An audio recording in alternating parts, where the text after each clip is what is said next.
Halo,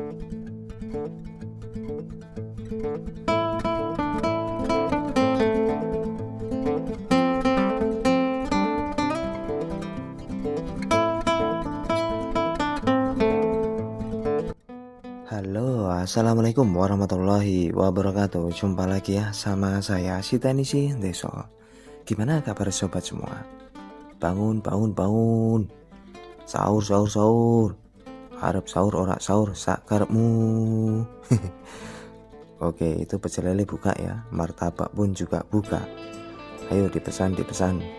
Ya, di depan kita ini ada HP servisan ya. Oke, kita akan bahas HP ini. HP ini adalah Redmi 4A ya. Iya, padahal baru kemarin ya saya dapat servisan 4A. Dan ini datang kembali dengan tipe yang sama, Redmi 4A. Namun tentunya kasusnya pun berbeda ya. Ya, saya baca nota, ternyata kasusnya itu layar sentuh tidak bisa di bagian bawah, namun di bagian atas bisa. Oke, kita akan coba ya. Nah, ini bisa ya saat saya coba di bagian atas. Namun saat saya coba di tombol back, home, resend itu tidak bisa ya. Nah, ini perhatiin, untuk di ruangan atas bisa, area atas, ini area bawah sama sekali nggak bisa ya. Jadi mungkin mati separuh. kayak ibarat sakit kepala tuh migrain ya. Nah, ini kan sama sekali nggak bisa ya untuk area paling bawah. Jadi saya tanyakan ini awalnya kenapa. Yang yang punya HP ini juga nggak tahu pasti ya. Yang jelas sesaat langsung seperti ini. Oke, kita akan bongkar HP-nya ya. Kita mesti cari tahu kerusakan di jalur kah atau di touchscreen-nya. Namun untuk di area touchscreen itu mesti kita cek ya, apakah keluar nilai tegangan.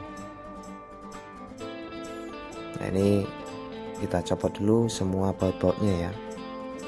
Jika terjadi kerusakan di touchscreen, harusnya nilai tegangan muncul ya, berarti rusak di touchscreen. Tapi jika nilai tegangan tidak muncul ya, berarti jalur yang ada di mesin yang rusak ya. Nah, ini kalaupun yang rusak ternyata touchscreen-nya, saya tidak punya guys. Saya adanya hanya yang full set. Untuk touchscreen atau TS-nya saja saya tidak punya. Namun saya sarankan buat teknisi pemula belajar ya untuk memisahkan LCD dan touchscreen. Kalau di tempat saya ini rata-rata cari simpelnya ya. Jadi untuk memisahkan itu masih belum belum menerima ya. Ya, ini saya buka semua konektornya. Jadi untuk memisahkan LCD touchscreen itu bisa menggunakan LCD separator ya. Ya, sekilas saya lihat untuk konektor untuk fleksibelnya itu aman ya, tidak ada korosi. Nah, sekarang kita akan tes ya, kita akan cek apakah keluar nilai tegangan. Caranya adalah kita nyalakan dulu HP-nya. Lalu ambil multitester digital di setelan 20 volt. Lalu kita ukur di konektor fleksibel touchscreen-nya. Nah, ini kondisi HP menyala ya. Yang hitam taruh di kaleng atau ground, yang merah buat titik ukur ya. Di soket fleksibel konektor fleksibelnya ya. Nah, ini saat saya ukur muncul 2,8, yang satu 1,8. Jadi untuk tegangan V-Touch atau touchscreen itu 2,8 harus ada. Lalu sebelahnya 1,8 harus ada. Dan ternyata tegangan muncul guys. Berarti fix kerusakan di touchscreen, bukan di mesin ya. Jadi Jangan sampai salah eksekusi ya.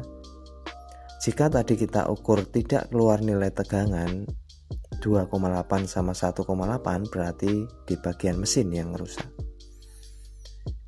Oke, kita akan cabut LCD-nya ya. Nah, ini padahal masih mulus guys ya. Untuk LCD-nya pun masih bagus, hanya touchscreen-nya yang rusak. Namun kalau untuk ganti touchscreen-nya itu rata-rata saya tidak menerima ya, karena saya juga belum begitu bisa ya untuk memisahkan, karena tingkat resiko juga lumayan. Namun disarankan ya untuk teknisi pemula coba belajarlah mengenai separator LCD, bagaimana cara misahkan lalu pasang kembali dengan lem OK. Kalau untuk ke masalah itu saya kurang begitu memahami ya, kurang terbiasa. Nah ini ya seperti biasa yang ganti satu set ya. Dan kalaupun ganti satu set seperti ini, kita berikan bekasnya utuh ya. Nah ini kan di saat kita buka seperti ini juga mesti hati-hati. Pastikan di saat kita cek kembali itu mesin ataupun LCD keadaan bagus ya, tanpa ada cacat sedikit pun.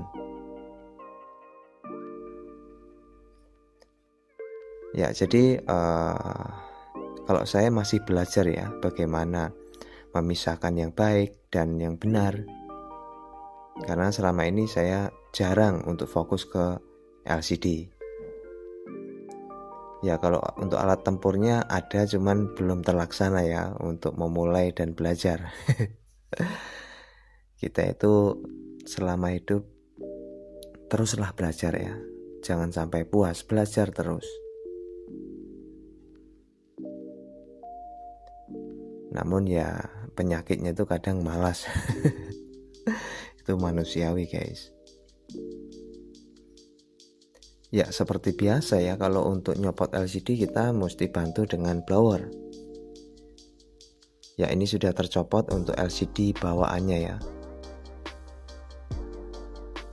Ya dan mudah-mudahan sih aman ya.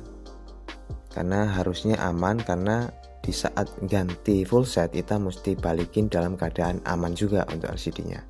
Oke, saya sudah tes, ternyata alhamdulillah aman ya. Nah ini tanpa ada istilahnya cacat sedikit pun. Jadi intinya ini hanya touchscreen yang rusak ya.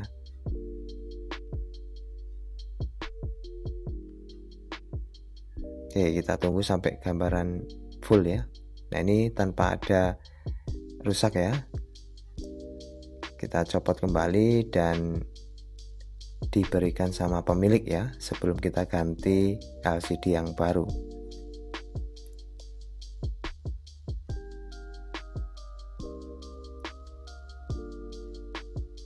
Ya ini saya siapkan dulu LCD yang baru, lalu kita pasangkan ya. Ya ini yang lama disimpan kembali dan diberikan sama pemilik. Oke, ya seperti biasa ya, saat pemasangan LCD baru kita mesti cek dulu, dan apakah dengan LCD yang lain ataupun yang baru, kasus untuk layar sentuh sebagian yang bisa, apakah bisa berhasil, kita mesti cek ya. Namun jika kita analisa dari nilai tegangan sudah keluar, itu artinya sudah bagus ya, hanya touchscreen-nya yang rusak, sudah bisa dipastikan. Tapi lebih afdolnya kan kita harus tes dulu sebelum kita pasang ya.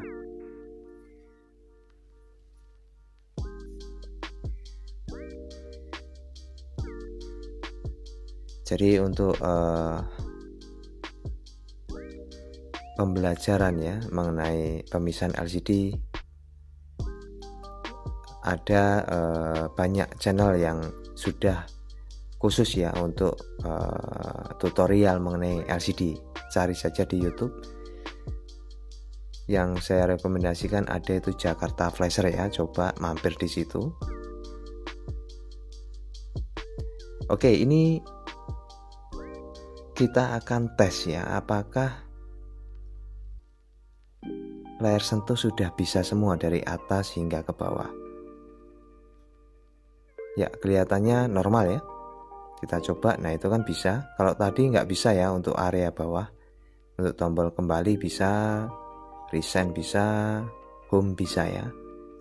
Oke, fix ya, berarti permasalahan itu di touchscreen-nya. Nah ini kan tadi kan nggak mau ya. Jadi ya saya tidak tahu persis ya untuk trik yang menggunakan korek gas. Kan dulu sempat viral ya. Jadi kalau layar sentuh sebagian tidak bisa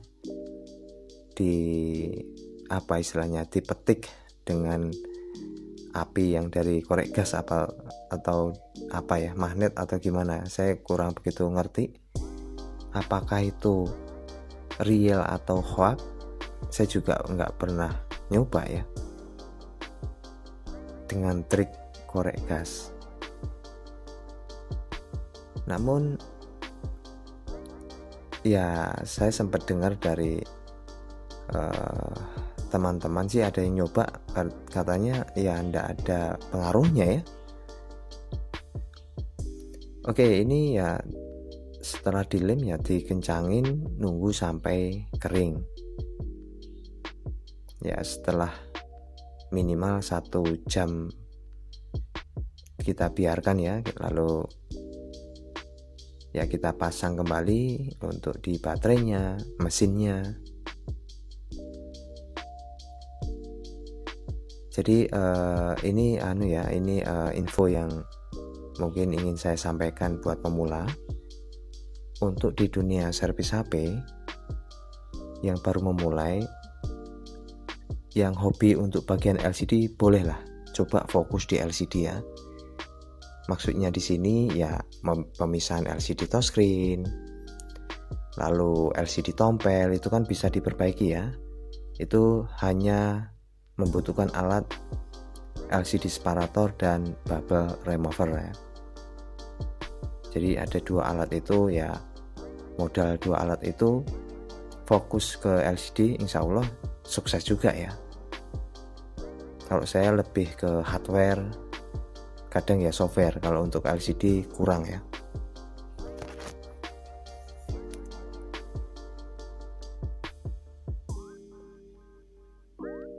Oke, ini sudah siap diberikan sama pemilik ya tentunya, karena semua sudah fix bisa. Sebetulnya kalau mau fokus di LCD itu lumayan guys, artinya itu cuannya gede ya. Jadi yang baru memulai, kita senasib ya mulai belajar mengenai ya fokus ke LCD. Tapi ya itu, kita mesti sabar dan telaten kalau ke fokus LCD ya, karena juga tingkat resikonya mempesona guys, cuannya pun juga mempesona. Oke, ini siap untuk diberikan sama pemilik, dan terima kasih ya atas supportnya selama ini. Tetap berpuasa hingga akhir kemenangan nanti ya, jangan sampai bolong. Dan ya ini enaknya habis ini maraton saja ya subuh-subuh kan banyak yang maraton. Oke, bye bye, sampai jumpa. Assalamualaikum warahmatullahi wabarakatuh.